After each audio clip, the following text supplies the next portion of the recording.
And in this, it's the Zomienet. And with just a little plug into the cord here, it turns this tablet into a computer, pretty much, which a tablet is. You can pretty much search Google if you don't have a signal. You also have different things like games. So take a look at that. You ever want to play a game and you just pop it on? It's got everything from these old-fashioned games to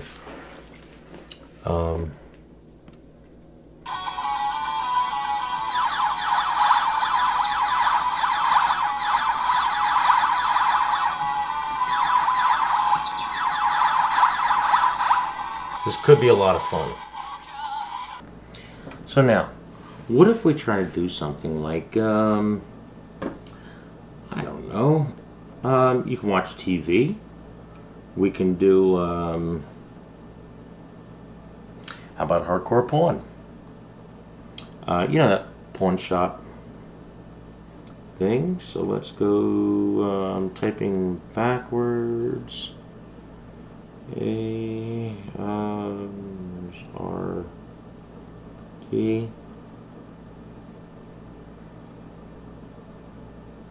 Oh, I forgot to put search. So in a way there's no mouse to use, but you gotta actually type stuff on this, tap the screen to let it know what you want to do. And now that we know where it is, see how the results start popping up. HA, where's our R? RD. And it'll start like, just like Google, start like listing, or like just like any other search engine. It'll start listing things based on the first few letters that you start typing. So we can, oops, touch something there. So we'll just go ahead and open up that video, whatever it is, and we get to watch it.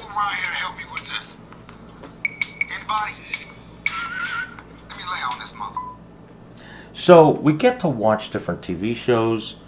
We'll say, here's a couple episodes of All in the Family, Archie Bunker.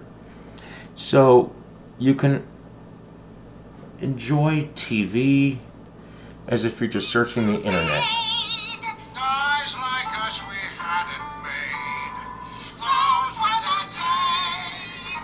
This thing, it runs off different cards, micro SD cards. Each of them, the max this thing could take is about 64. I keep 32 in there. And the reason for that is that multiple cards have different content on there for people to explore. And they're in this shock-resistant case.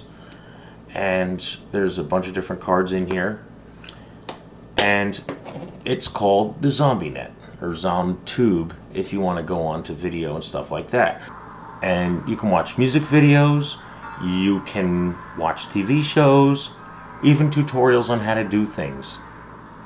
And in this, it's programmed, I have a lot of content as far as everything from how to spin wool, how to build shelters, start fires, and stuff like that. So this is a great resource, and it's a lot of fun for youth and adults to use, because you're not tethered to just darkness, board games, cards, and all that.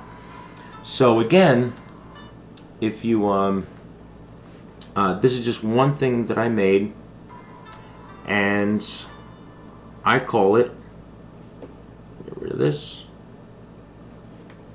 the Zomienet.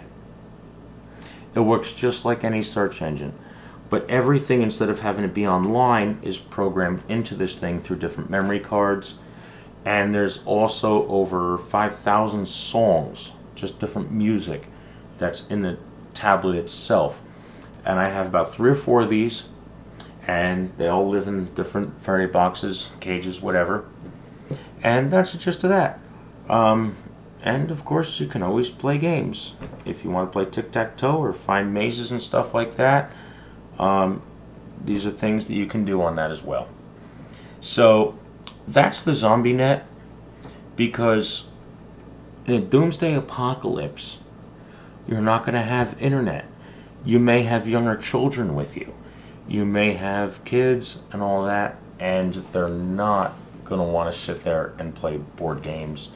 And if they can't go outside, what are you going to do? They're so used to being plugged into a device. And this is a great way to keep them entertained and keep them safe. But as far as the classroom, and I'll pull this up on this as well, there is a lot of educational material on here as well. And I'll go ahead and shut this down.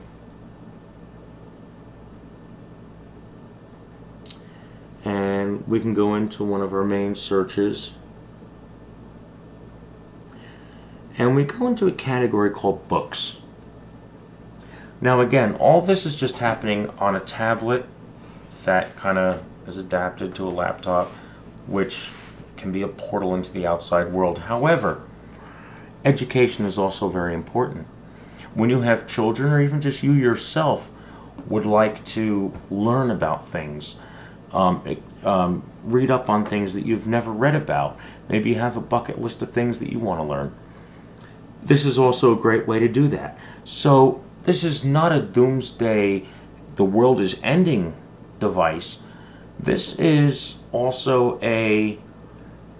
something that you may want to use that you can, maybe there's a flood outside, or there's a hurricane, or tornadoes, or storms, or something, and you have a way to, if you can communicate with the outside world, connect to the internet, and fulfill some things on your bucket list that you want to learn. This is a way to do it without even having to be connected anywhere, because everything is preloaded in. So if we take a look at books, and you can look here at the screen, and you'll see we have art, education, focus study, and this is also broken down into a third level and fourth level of recolonizing an education, when, if it really gets to the point where there are no schools, or if there's no education system, but you still want your children to learn, or you want to continue learning, this is also great. There's textbooks and literature, scripts and plays, everything from Shakespeare to, you name it. We can go in here and we'll say art. And here is we can read such things as, what does that say? The Notebooks of Leonardo da Vinci. And we open that up, and here we have it. Here's all the transcripts from the Notebooks of Leonardo da Vinci. We also have Great Artists Volume 1. So there's a lot of things in here that you can scroll through and enjoy, enlighten yourself, read, educate, and all that. There's also different things such as, let's go back a little bit into books. We can go into education. Education is broke down into multiple files. In those files and folders, there's dictionaries, English, history, math, and science. So there's also a whole bunch of textbooks, maps. We can explore dictionaries. So we have a couple different things. We have everything from the Oxford Dictionary of slang to the Oxford Dictionary Basic, the English Intermediate Dictionary, and the English Students Dictionary, and all that. So by Oxford as well. So it has a lot of information in there, and it all runs off these little micro SD cards, and these two are an exact copy of what's in here now. And the reason for that, and there's actually a lot of information that's loaded onto these laptops here, and the reason for that is because if you need to teach kids, you have every textbook and all kinds of literature And everything that you see here for them to look up online, programmed into this stack of laptops right here. So that you can make a classroom, you can teach them.